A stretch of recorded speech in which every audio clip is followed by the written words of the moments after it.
വീടാണല്ലോ. എടാ നോക്കട്ടെ. ഓയ് എങ്ങനെയുണ്ട് വീട് മനസ്സേ? ആണോ? ഈ ഒരു വീഡിയോ മാത്രമാണ് ഞങ്ങൾ വീട്ടിലേക്ക് കയറുന്ന ദിവസം എനിക്ക് എടുക്കാൻ പറ്റിയത്. ഞങ്ങൾക്ക് താക്കോല് തരുന്നതോ വീട്ടിലോട്ട് കയറുന്നതോ ഒന്നും വേറെ വീഡിയോസ് ഒന്നും ഇല്ല. അങ്ങനെ ബാക്കിയുള്ള വീഡിയോസ് എല്ലാം ഞാൻ രാത്രിയും പകലും ആയിട്ട് പല സമയത്തെടുത്താണ്. അതൊക്കെ നിങ്ങൾ അഡ്ജസ്റ്റ് ചെയ്യുന്ന ഞാൻ വിചാരിക്കുന്നു. ഇതാണ് ഞങ്ങളുടെ വീടിൻ്റെ എൻട്രൻസ്. കയറി വരുമ്പോൾ തന്നെ ലെഫ്റ്റ് സൈഡിൽ ഞങ്ങൾക്കൊരു ടോയ്ലറ്റ് ഉണ്ട്. എനിക്ക് ഭയങ്കര നിർബന്ധമായിരുന്നു ഡൗൺ സ്റ്റേഴ്സിൽ നമ്മൾ കയറി വരുമ്പോൾ തന്നെ ടോയ്ലറ്റുള്ളൊരു വീട് കിട്ടണം എന്നുള്ളത്. അത് ദൈവം സഹായിച്ച് ഞങ്ങൾക്ക് കിട്ടി. ഈ വീട്ടിൽ ഞങ്ങൾ മിനിമൽ ആയിട്ടുള്ള ചേഞ്ചസ് മാത്രമേ വരുത്തിയിട്ടുള്ളൂ. ഇത് ജസ്റ്റ് ഒരു ടോയ്ലറ്റ് അല്ല, ഞങ്ങൾക്ക് ഷവറും കൂടിയുള്ള ടോയ്ലറ്റാണ്. നോർമലി യു കെയിലുള്ള വീടുകളിൽ ഇതുപോലെ ഷവർ ആൻഡ് ടോയ്ലറ്റ് ഡൗൺ സ്റ്റേഴ്സിൽ ഉണ്ടാവാറില്ല. ഇവിടുത്തെ ബാത്റൂംസിൽ മിക്കവാറും എല്ലാ ബാത്റൂമിലും ബാത്ത് ടബ്ബാണ് ഉണ്ടാവുക. ബാത്ത് ടബിൽ കയറുകയും ഇറങ്ങുകയും ചെയ്യുന്നത് ഭയങ്കര പാടാണ്. ആ രീതിയിലും ഞങ്ങൾ ഭയങ്കര ബ്ലെസ്ഡ് ആയിരുന്നു. കാരണം ഇവിടെ നമുക്ക് വോക്ക് ഇൻ ഷവറാണ്, നേരെ നമുക്ക് കയറാൻ പറ്റുന്ന രീതിയിൽ. പിന്നെ വരുന്നത് ലോഞ്ചാണ്. ലോഞ്ച് ആണ് ഞാൻ ഭയങ്കരമായിട്ട് എന്തെങ്കിലും ഒരു ഡെക്കറേഷൻ ചെയ്തു എന്ന് പറയാൻ പറ്റുന്ന ഒരു സംഭവം.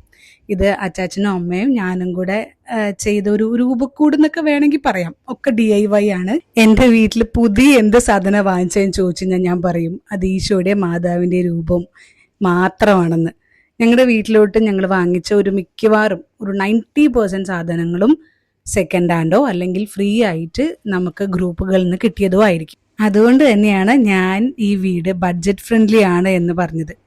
ഇവിടെ ഇരിക്കുന്ന മിക്കവാറും സാധനങ്ങൾ സെക്കൻഡ് ഹാൻഡ് ആണ്. മാത്രമല്ല ഇതിനൊക്കെ മൾട്ടി പർപ്പസ് ആണ്. അത് ഞാൻ ഡീറ്റെയിൽ ആയിട്ട് പറയാം. ഇതിന് മുമ്പ് ഹോം ടൂർ എന്ന രീതിയിൽ ഞാൻ ബാക്കിയുള്ള ഭാഗങ്ങൾ കാണിച്ചു തരാം. സ്റ്റെയർ കയറി നമ്മൾ മുകളിലോട്ട് കയറി ചെല്ലുമ്പോൾ അവിടെ നമുക്കൊരു ചെറിയൊരു കോറിഡോറുണ്ട്.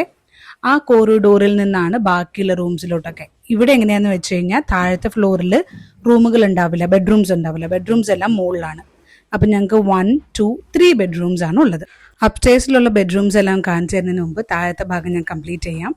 ടോയ്ലറ്റും ലോഞ്ചും കഴിഞ്ഞാൽ ലോഞ്ചിൽ നിന്നാണ് നമ്മൾ കിച്ചണിലേക്ക് കയറുന്നത്. കിച്ചണിലും ഞാൻ നേരത്തെ പറഞ്ഞ പോലെ ഓൾറെഡി പഴയ ലാൻഡ് ലോഡ് വെച്ചിട്ട് പോയ സാധനങ്ങളാണ് കൂടുതലും ഉള്ളത്. പിന്നെ ഞങ്ങളായിട്ട് വാങ്ങിച്ചിട്ട് ഡൈനിങ് ടേബിൾ ഉണ്ട്. ഇത് ഫ്രീ ആയിട്ട് കിട്ടിയതാട്ടോ.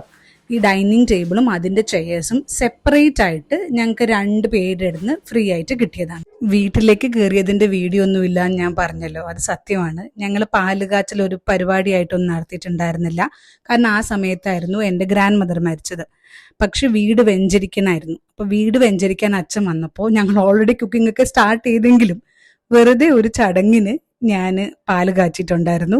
ഈ സമയത്തും ഏറ്റവും രസമുള്ള കാര്യം എന്താണെന്ന് വെച്ച് കഴിഞ്ഞാൽ ഞങ്ങളുടെ വീട്ടിലെല്ലാവരും ഉള്ളപ്പോഴല്ലായിരുന്നു ഞാൻ വെഞ്ചരിക്കലും പാല് കാച്ചിലും ഒക്കെ നടത്തിയത്. ഞാനും പപ്പയും അമ്മയും കൊച്ചും പിന്നെ പള്ളിയിലച്ഛനും ഇത്രയും പേരേ ഉണ്ടായിരുന്നുള്ളൂ. ഈ പാല് കാച്ചലിൻ്റെ സമയത്താണെങ്കിലും വെഞ്ചരിക്കലിൻ്റെ സമയത്താണെങ്കിലും.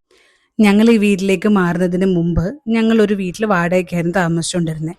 അപ്പോൾ ഞാനും പപ്പയും അമ്മയും കൊച്ചും ജിസ്റ്റേട്ടനും ഞങ്ങൾ എല്ലാവരും 2 റൂമിലായിട്ട് അഡ്ജസ്റ്റ് ചെയ്യുക ചെയ്തത്. അവിടെ അവർ ഒത്തിരി കംഫർട്ടബിൾ ആയിരുന്നില്ല എന്ന് മനസ്സിലായതുകൊണ്ടാണ് ഞങ്ങൾ കീ കിട്ടി അന്ന് തന്നെ മൂവ് ചെയ്തത്. അപ്പോൾ പരിപാടിയായിട്ട് ഒന്നും നമ്മൾ വെച്ചിട്ടുണ്ടായിരുന്നില്ല.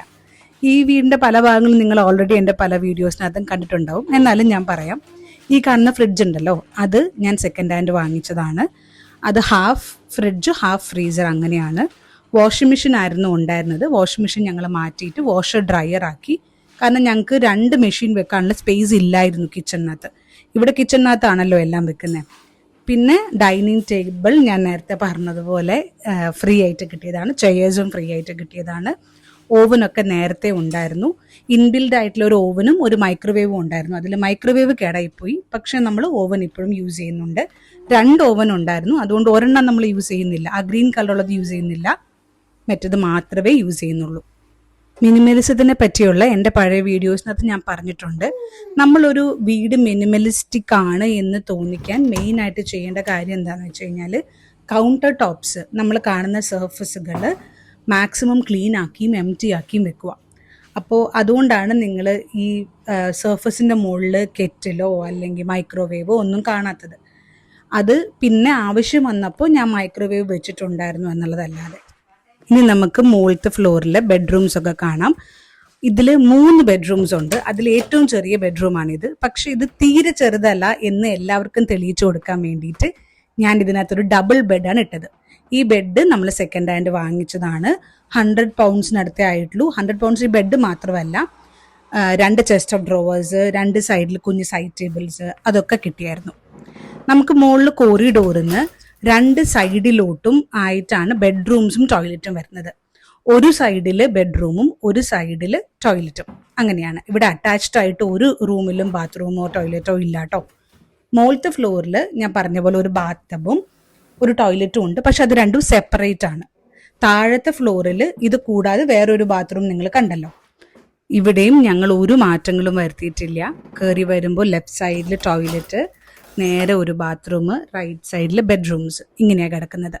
ഈ ബാത്റൂമിൽ നമുക്ക് വാഷ് ചെയ്യാൻ ഉള്ള ഏരിയാസ് ഒന്നുമില്ല, ഫുൾ ഡ്രൈ ആണ്. ടോയ്ലറ്റിനകത്ത് മാത്രമേ എന്തെങ്കിലും വെറ്റായിട്ടുണ്ടെങ്കിലുള്ളൂ. ബാത്ത് ടബും ഹാൻഡ് വാഷും ഈ മുറിയിലാണുള്ളത്. അപ്പോൾ ബാത്ത് ടബും ടോയ്ലറ്റും സെപ്പറേറ്റ് ആണെന്ന് അർത്ഥം. പിന്നെ ഉള്ളത് അതിനോട് ചേർന്നിട്ടുള്ള ഒരു ബെഡ്റൂമാണ്. ഇതാണ് ആക്ച്വലി എൻ്റെ ഫേവറേറ്റ് ബെഡ്റൂം. ഞങ്ങൾ ഇതല്ല യൂസ് ചെയ്യുന്നത്, പക്ഷേ എനിക്ക് ഏറ്റവും ഇഷ്ടപ്പെട്ട ബെഡ്റൂമാണ്. അതിന് കാരണം ഇവിടുത്തെ വിൻഡോസ് ആണ്, നല്ല വലിയ വിൻഡോസ് ആണ്. ഇവിടെ നമുക്ക് ഒരു ഡബിൾ ഡക്കർ എന്ന് പറയാനാണ് എനിക്കിഷ്ടം കേട്ടോ. ഡബിൾ ഡക്കർ ബെഡും ഒരു നോർമൽ ഡബിൾ ബെഡും ഉണ്ട്. ഇത് എല്ലാം ഈ ഡബിൾ ഡക്കർ ബെഡ് ഒഴിച്ച് ബാക്കിയെല്ലാം ഫ്രീ ആയിട്ട് കിട്ടിയതാണ്. ഇതിലെല്ലാത്തിലും ഞാൻ എക്സ്ട്രാ സ്റ്റോറേജ് വെച്ചിട്ടുണ്ട്. അതാ ഞാൻ പറഞ്ഞത്, നമ്മൾ മിനിമലിസ്റ്റിക് ആവുമ്പോൾ മൾട്ടിപർപ്പസിന് വേണ്ടിയിട്ട് മാക്സിമം സ്റ്റോറേജ് വെച്ചിട്ടുണ്ട്. 2 സൈഡിലുള്ള വാർഡ്രോബ്സ് ഒക്കെ നമുക്ക് ഫ്രീ ആയിട്ട് കിട്ടിയതാണ്. ഡബിൾ ഡക്കർ ഞാൻ എൻ്റെ നൊസ്റ്റാൾജിയയ്ക്ക് വേണ്ടി വാങ്ങിച്ചതാണ്. അവസാനം നമ്മളത് കൊടുത്തു, കാരണം അതിൻ്റെ പേർപ്പസ് ഞങ്ങൾക്ക് ഉണ്ടായിരുന്നില്ല. സോ അത് നമ്മൾ തിരിച്ച് മാർക്കറ്റ് പ്ലേസിലിട്ട് കൊടുക്കുകയാണ് ചെയ്തിട്ടുണ്ടായിരുന്നത്. ഇതിൽ താഴെയും മുകളിലും നമുക്ക് ആൾക്കാർക്ക്, നമ്മൾ വെയിറ്റുള്ള അഡൽട്സിന് കിടക്കാൻ പറ്റുന്ന രീതിയിലുള്ള ബെഡാണ്. രണ്ടിൻ്റെയും സൈഡിൽ സൈഡ് ടേബിൾ പോലെ ഉള്ള സ്പേസ് ഉണ്ടായിരുന്നു. അടിയിലും സ്റ്റോറേജ് ഉണ്ട്. അപ്പോൾ ഇതാണ് ഞാൻ ഈ പറഞ്ഞ മൾട്ടിപർപ്പസിൻ്റെ കാര്യമേ. മൾട്ടിപർപ്പസ് ഉണ്ടാവുമ്പോൾ നമുക്ക് വേറെ ഒത്തിരി സ്റ്റോറേജിൻ്റെ ആവശ്യം വരുന്നില്ല. നിങ്ങൾ ശ്രദ്ധിച്ചോന്നറിയില്ല, എവിടെയും ഞാൻ ഒരു വാൾ ഡെക്കറേഷൻസും വെച്ചിട്ടില്ല. അതും വീട് മിനിമലിസ്റ്റിക് ആയിട്ടിരിക്കാൻ വേണ്ടിയിട്ടും ബഡ്ജറ്റ് ഫ്രണ്ട്ലി ആയിട്ടിരിക്കാൻ വേണ്ടിയിട്ടും ഞാൻ ചെയ്തതാണ്.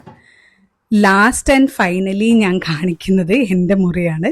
ഞങ്ങളുടെ മുറി ഈ പറഞ്ഞ പോലെ നമ്മൾ ബഡ്ജറ്റ് ഫ്രണ്ട്ലി ആയിട്ട് കൊണ്ടുപോയതുകൊണ്ടുള്ളൊരു പ്രശ്നം കൂടിയാണേ. നമുക്കിങ്ങനെ ഫിറ്റഡ് കബേർഡ് ഒക്കെ വെച്ച് നല്ല അടിപൊളിയായി കാണാൻ ഭയങ്കര ഭംഗിക്ക് അങ്ങനെയൊന്നും അല്ല ഇരിക്കുന്നത്. ഒരു മുറിയിലും അങ്ങനെയല്ല ഇരിക്കുന്നത്. കാരണം ഇതൊക്കെ ഞാൻ സെക്കൻഡ് ഹാൻഡ് ആയിട്ട് വാങ്ങിച്ചതോ ഫ്രീ ആയിട്ട് കിട്ടിയതോ ആണ്. ഇതായിരുന്നു എൻ്റെ ഏറ്റവും കൂടുതൽ ഞാൻ ആഗ്രഹിച്ച് വാങ്ങിച്ചൊരു ബെഡ്. ഞങ്ങൾക്ക് എല്ലാവർക്കും കൂടെ കിടക്കാൻ പറ്റുന്ന വലിയ ബെഡ് വേണമെന്നുണ്ടായിരുന്നു, എങ്ങനെ വേണമെങ്കിലും കിടക്കാൻ പറ്റുന്ന വേണമെന്നുണ്ടായിരുന്നു. അങ്ങനെ കിട്ടിയതാണ് ഇതെല്ലാം വളരെ ചെറിയ പൈസയ്ക്ക്. ഈ വാർഡ്രോബ് അതിൻ്റെ സൈഡ് ടേബിളും ഓൾറെഡി പഴയ ലാൻഡ് ലോഡ് വെച്ചിട്ട് പോയതാണ്. ബുക്ക് ഷെൽഫ് 5 പൗണ്ടിന് ഞാൻ വാങ്ങിച്ചതാണ്. പിന്നെ ഞാൻ വാങ്ങിച്ചതിൽ ഒരു അബദ്ധമായി പോയി എന്ന് എനിക്ക് തോന്നിയിട്ടുള്ളത് ആ 2ാമത്തെ ഷെൽഫാണ്, പിങ്ക് കളറുള്ളത്. ലോഞ്ചിൽ ഫേർണിച്ചറിൻ്റെ കാര്യം മാത്രം ഞാൻ പറഞ്ഞില്ലല്ലോ. ഈ നേരെ കാണുന്ന ഈ സോഫയുണ്ടല്ലോ, കവറൊക്കെ ഇട്ട് വെച്ചിട്ടുള്ള കുഷനുള്ളത്, ഇത് ആക്ച്വലി നമുക്ക് എക്സ്റ്റെൻഡ് ചെയ്തൊരു ബെഡാക്കി മാറ്റാം. അപ്പോൾ എൻ്റെ വീട്ടിൽ ആരെങ്കിലും ഗസ്റ്റ് വന്നു കഴിഞ്ഞാൽ എനിക്കതൊരു ബെഡാക്കി മാറ്റാം. റൈറ്റ് സൈഡിലുള്ള ഈ ഒരു സോഫ, ഗ്രേ കളറുള്ള സോഫ, അത് ആക്ച്വലി നമുക്ക് ഫ്രീ ആയിട്ട് കിട്ടിയതാണ്. 10 പൗണ്ട്സ് ആദ്യം വന്നു, പിന്നെ ഫ്രീ ആയിരുന്നു. എൻ്റെ കസിൻസ് ഒക്കെ വീട്ടിൽ വരുമ്പോൾ പറയാറുണ്ട്, വീട് രാത്രി കാണാനാണ് കൂടുതൽ ഭംഗിയെന്ന്. അതുകൊണ്ട് ഞാൻ രാത്രിയിൽ ഒരു വീഡിയോ കൂടെ എടുത്തതാണ്. പക്ഷേ ഫുൾ കവർ ചെയ്യാൻ പറ്റിയില്ല എന്ന് വേണം ഞാൻ പറയാൻ. ഈ പുറത്ത് കാണുന്ന ഈ ലൈറ്റ്, ഇത് നമ്മൾ ഉള്ളിൽ നിന്ന് കണക്ഷൻ ഉണ്ട്, നല്ല വെട്ടം കിട്ടും. പിന്നെ ഒരു യെല്ലോ കളർ ലൈറ്റ് നിങ്ങൾ കണ്ടോ, അത് സോളാറാണ്. പുറത്ത് ഞങ്ങൾ കൂടുതലും സോളാറാണ് വെച്ചിട്ടുള്ളത്. ഒരുപാട് കാര്യങ്ങൾ ആ പഴയ ലാൻഡ് ലോഡ് വെച്ചിട്ട് പോയിട്ടുണ്ടായിരുന്നു കേട്ടോ. ഈ കാണുന്ന LED സ്ട്രിപ്പില്ലേ, ഇത് ഞങ്ങൾ വാങ്ങിച്ചത്, അതുകൊണ്ട് ഞാൻ സൂം ചെയ്ത് കാണിച്ചിട്ടുള്ളത്. അതും സോളാറാണ് കേട്ടോ. ഇതൊന്നും ഇവിടെ വലിയ കോസ്റ്റ് അല്ല, പക്ഷേ നല്ല ഭംഗിയായിട്ടിരിക്കും. നമ്മൾ എക്സ്ട്രാ പവർ ഒന്നും കൊടുക്കേണ്ട കാര്യമില്ല. നമ്മൾ വീട് വാങ്ങുമ്പോൾ ശ്രദ്ധിക്കേണ്ടത് നമുക്ക് ഇഷ്ടപ്പെട്ട, നമുക്ക് ചേരുന്ന വീടാണോ എന്നാണ്. എനിക്ക് പച്ചപ്പും ഹരിതാപയുള്ള വീട് വേണമെന്നുണ്ടായിരുന്നേ. പക്ഷേ അതിന് എനിക്ക് വേറൊരു പ്രശ്നം തോന്നിയത്, നമുക്ക് കുഞ്ഞു കുട്ടികളൊക്കെ ഉള്ളപ്പോൾ ആ പറഞ്ഞ ഈ പച്ചപ്പും ഹരിതാപയൊക്കെ നമുക്ക് മെയിൻറ്റെയിൻ ചെയ്യാൻ ടൈം കിട്ടിയെന്ന് വരില്ല. അങ്ങനൊരു മിസ്റ്റേക്ക് എനിക്കിവിടെ തോന്നിയിട്ടുണ്ടായിരുന്നു. പക്ഷേ ഓവറോൾ ഞാൻ ഭയങ്കര ഹാപ്പി ആയിട്ടുള്ള, എൻ്റെ മനസ്സിന് ചേരുന്ന ഒരു വീടാണിത്. ഈ പറഞ്ഞ ഡെക്കറേഷൻസും ഒക്കെ ഞാൻ തന്നെ ചെയ്തിട്ടുള്ളതാണ്. ഓവറോൾ എൻ്റെ വീട് നിങ്ങൾക്ക് ഇഷ്ടപ്പെട്ടു എന്ന് ഞാൻ വിചാരിക്കുന്നു.